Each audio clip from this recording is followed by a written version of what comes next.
मुख्तार अंसारी पहले से ही यूपी की बांदा जेल में बंद हैं, तो वहीं अब मुख्तार के बेटे अब्बास अंसारी पर भी ईडी ने शिकंजा कस लिया है। ईडी को अब्बास की रिमांड मिल गई है। हालांकि ईडी ने कोर्ट से अब्बास की रिमांड की 14 दिन के लिए मांग की थी, लेकिन प्रयागराज कोर्ट ने ईडी को 7 दिन की ही रिमांड सौंपी है।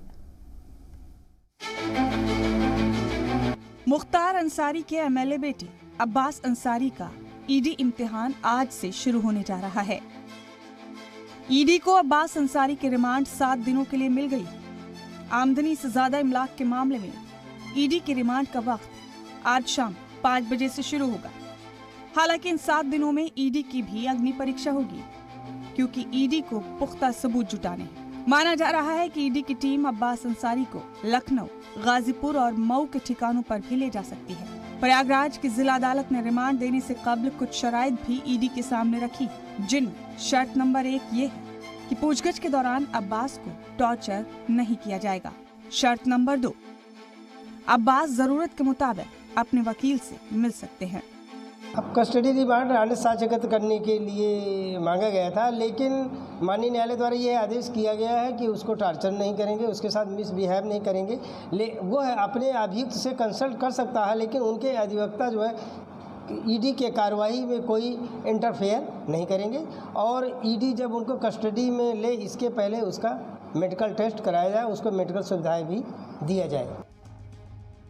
मुख्तार अंसारी के खिलाफ योगी सरकार ने अब तक कई बड़े एक्शन लिए, जिनमें 200 करोड़ की इमलाक जब्त की गई है, 80 हथियार बरामद किए गए हैं, 27 हथियारों के दस्तावेज नहीं मिले हैं, जिनकी जांच जारी है। अब्बास अंसारी के अलावा मुख्तार के भाई अफजाल पर भी गैंगस्टर एक्ट के तहत कार्रवाई की जा रही है। लखनऊ और गाजीपुर की कई इमलाक को कुर्क किया जा चुका है। जाहिर है